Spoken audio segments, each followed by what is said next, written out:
السلام علیکم۔ اقبالیات کا سلسلہ جاری ہے اور میں ہوں آپ کے ساتھ مہر بلال۔ آج ہم جو ٹاپک کر رہے ہیں وہ ہے علامہ اقبال کا تصور عقل و عشق۔ عشق عربی زبان کا لفظ ہے جو انتہائی شدت کے مقام پر بولا جاتا ہے۔ طب میں اس سے مراد جنون اور سودا لیا جاتا ہے جو صورت آدمی کو دیکھنے سے پیدا ہو۔ تصوف میں حب مفرد اور حب محبوب کو عشق کہتے ہیں کہ جس میں محبوب کے علاوہ کسی اور کی یاد باقی نہیں رہتی۔ عشق مجرد اور آفاقی ہے۔ اس کا تصور ہر دور اور ہر تہذیب میں رہا ہے۔ علامہ اقبال نے تصور عشق کو یکسر بدل کر رکھ دیا، کیونکہ اردو اور فارسی روایت یہی ہے کہ عاشق مجبور ہوتا ہے، وہ بے بس اور لاچار ہوتا ہے اور بہت سارے مقامات پر اس کو نکما اور نااہل دکھایا جاتا ہے۔ لیکن اقبال کے ہاں ایسا نہیں ہے۔ اقبال کے ہاں عاشق مجبور اور بے بس نہیں، بلکہ وہ جمال و جلال کا مالک ہے۔ اقبال کے ہاں عشق ایک محرک قوت کا نام ہے۔ اقبال عشق سے تسخیر کائنات کا کام لینا چاہتے ہیں، اور اقبال کے ہاں عشق انسان کا جوہر ہے، یہ تخلیق کا فن جانتا ہے۔ اس لیے اقبال فرماتے ہیں کہ دیار عشق میں اپنا مقام پیدا کر، نیا زمانہ نئے صبح شام پیدا کر، کہ جو زمانے میں تم رہ رہے ہو یہ زمانہ لوگوں کا بنایا ہوا ہے، تم عشق کی قوت سے نئے جہاں کی تسخیر کرو۔ فلسفہ کی اگر ہم بات کریں تو فلسفہ میں عقل اور منطق کی خاص اہمیت ہے۔ ڈاکٹر علامہ محمد اقبال نے مشرق اور مغرب کے فلسفیوں کو پڑھا اور پھر اپنے لیے ایک نیا راستہ چنا، ایک نیا راستہ بنایا۔ انہوں نے عقل کو رد نہیں کیا۔ علامہ اقبال عقل کے مخالف قطعاً نہیں ہیں، بلکہ آپ عقل کی حدود کا تعین کرتے ہیں۔ اقبال نے عقل کے مقابلے میں دل کا لفظ استعمال کیا ہے۔ آپ عقل کو دل کے تابع کرنا چاہتے ہیں۔ ایسی عقل جو دل کے تابع ہو وہ تو آپ کو قبول ہے، لیکن ایسا دل جو عقل کے تابع ہو وہ اقبال کو قبول نہیں ہے۔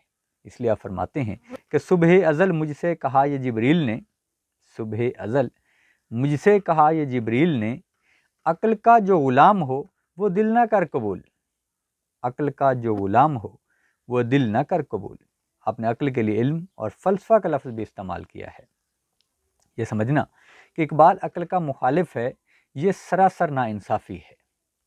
اقبال عقل کا مخالف نہیں ہے، بلکہ وہ عقل کو بیکار بھی نہیں گردانتا، کیونکہ اس سے انسان کے تصرف و ایجاد کی صلاحیتیں بڑھتی ہیں۔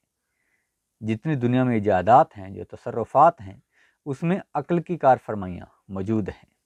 ان کے نزدیک عقل کا کام یہ ہے کہ وہ مادی اور مکانی دنیا کے معاملوں کو سلجھاتی ہے۔ انسان کے دو تصورات ہیں، ایک وہ تصور ہیں جو فزیکل ہیں، مادی ہیں، ان تمام کا تعلق عقل کے ساتھ ہے، اور دوسری جو ہیں وہ میٹا فزیکل ہیں، جو غیر مادی ہیں۔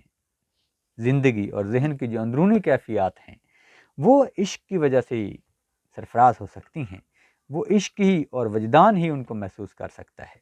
اقبال عقل اور عشق دونوں کو ایک دوسرے کا مخالف نہیں سمجھتے، بلکہ دونوں کو ایک دوسرے کا ہم نوا اور ہمدم سمجھتے ہیں۔ اگر یہ دونوں ہم نوا ہوں، دونوں ساتھ ساتھ ہوں، تو تبھی دنیا کے کارخانے میں نئی نئی ایجادات ہو سکتی ہیں، تبھی دنیا اور آخرت کی بھلائیاں سمیٹی جا سکتی ہیں۔ علم اور عقل انسان کو منزل کے قریب تو پہنچا سکتے ہیں، لیکن منزل کو طے نہیں کروا سکتے۔ منزل کے حصول کے لیے عشق کا ہونا ضروری ہے۔ عقل گو آستاں سے دور نہیں، عقل گو آستاں سے دور نہیں، اس کی تقدیر میں حضور نہیں۔ حضور میں ظاہر ہونا، سامنے آنا، دیدار کر سکنا۔ علم میں بھی سرور ہے، لیکن یہ وہ جنت ہے جس میں حور نہیں۔ اقبال نے ایسے کلام میں جنون کو علامت کے طور پر استعمال کیا۔ اگر ہم کلام اقبال کا مطالعہ کریں تو وہاں جنون ہمیں ایک علامت کے طور پر نظر آتا ہے، اور اس علامت کا مطلب شوق اور عشق کی تڑپ ہے۔ اس کی شدت کا نام اقبال نے جنون رکھا ہے۔ عام طور پر عقل سے رہنمائی کا کام لیا جاتا ہے، لیکن عشق عقل سے زیادہ بصیرت رکھتا ہے۔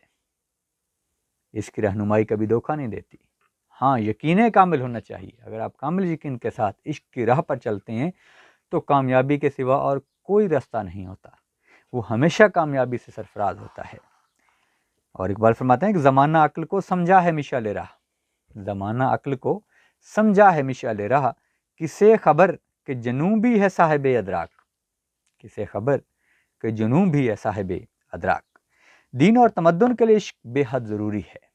علم اور عقل سے دین کی جو توجیہ کی جائے گی وہ حقیقت سے دور ہوگی۔ عقل تصورات کا بت کدہ ہے، زندگی کی اصل راہبری عشق سے ممکن ہے۔ اقبال فرماتا ہے کہ عقل و دل و نگاہ کا مرشد اولیں ہے عشق، عقل و دل و نگاہ کا مرشد اولیں ہے عشق، عشق نہ ہو تو شرع و دین بت کدائے تصورات۔ اس بات کا دھیان رکھنا ہے کہ شرع اور شرع دو الگ چیزیں ہیں، ایک یہ شرع ہے جو عین کے ساتھ ہے اور ایک یہ شرع ہے جو ہے کے ساتھ ہے۔ تو جو عین کے ساتھ شرع ہے اس کا مطلب شریعت، اور جو ہے کے ساتھ شرع ہے اس کا مطلب ہے تشریح۔ تو ان دونوں الفاظ کے لکھتے ہوئے دھیان رکھنا ہے، عشق نہ ہو تو شرع و دین بت کدائے تصورات، کہ تصورات کے سوا کچھ نہیں ہے، دین کی اساس عشق پر ہے، اگر عشق پر بنیاد رکھی ہوگی تو کامیابی ملے گی۔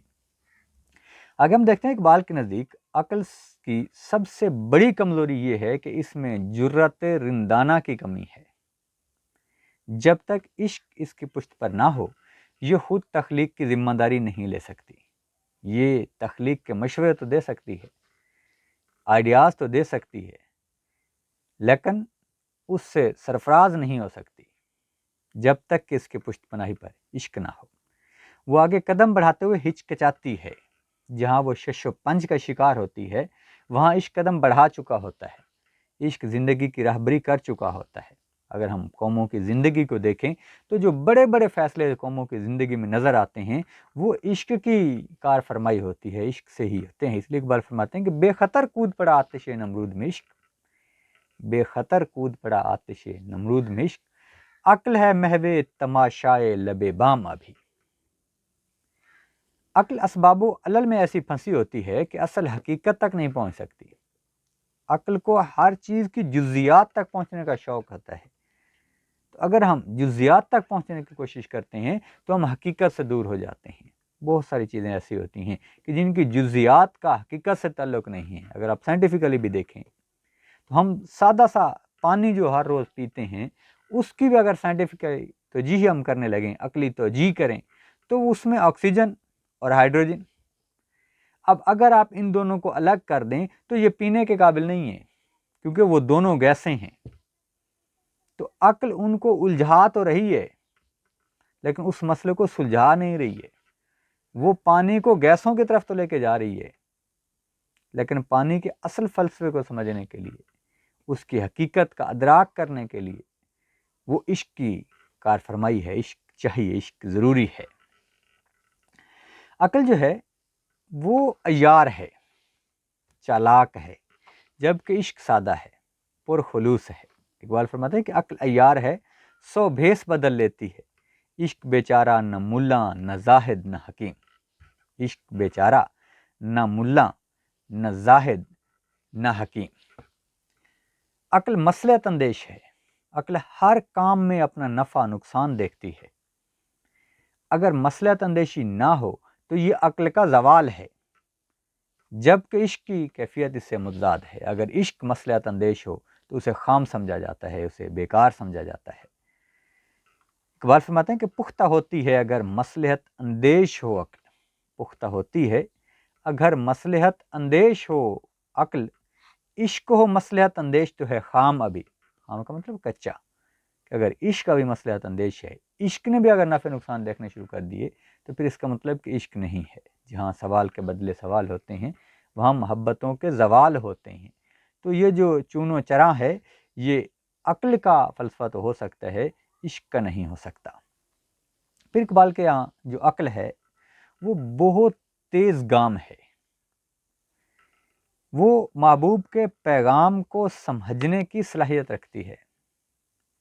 عقل میں یہ صلاحیت نہیں ہے کہ وہ محبوب کے پیغام کو سمجھ سکے، عشق میں یہ صلاحیت موجود ہے کہ وہ محبوب کے پیغام کو سمجھ سکتی ہے، بلکہ بن کہے بھی سمجھ سکتی ہے۔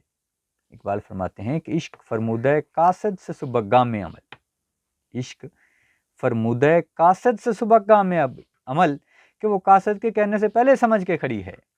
عقل سمجھی ہی نہیں مانیے پیغام ابھی، عقل سمجھی ہی نہیں مانیے پیغام ابھی، کہ پیغام سن کے بھی عقل نے نہیں سمجھا، اور عشق اس کی بات کرنے سے پہلے ہی سمجھ گئی تھی، عشق کو پہلے ہی معلوم تھا کہ مدعا کیا ہے۔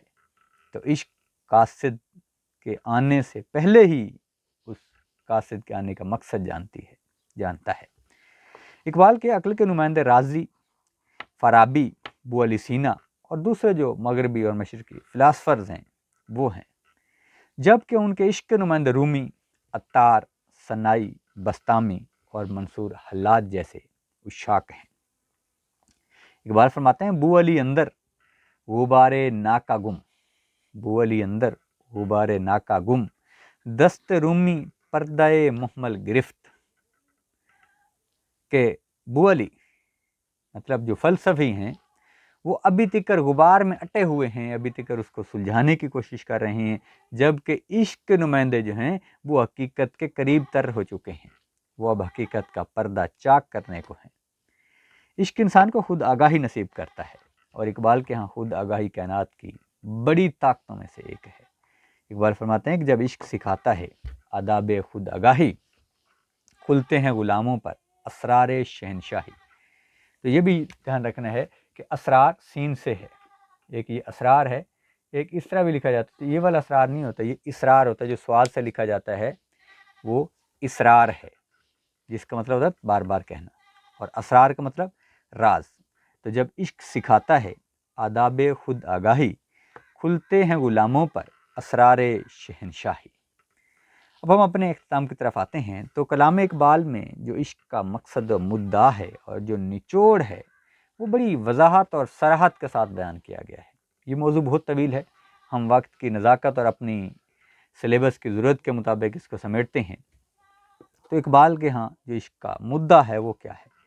وہ فرماتے ہیں کہ اگر ہو عشق تو ہے کفر بھی مسلمانی، اگر ہو عشق تو ہے کفر بھی مسلمانی، نہ ہو تو مرد مسلمان بھی کافر و زندیق، نہ ہو تو مرد مسلمان بھی کافر و زندیق۔ یہ ہے علامہ اقبال کا فلسفہ عشق۔ امید ہے آپ کو سمجھ آیا ہوگا۔ اگر کسی جگہ پر کوئی مسئلہ ہے تو آپ ہم سے ضرور پوچھیں، کمنٹ سیکشن میں آپ کے سوالات کا جواب دیا جائے گا۔ ہمارے ساتھ جڑے رہیے، ہمارے چینل کو سبسکرائب کیجیے تاکہ ہر آنے والی ویڈیو آپ تک بر وقت پہنچے۔ والسلام۔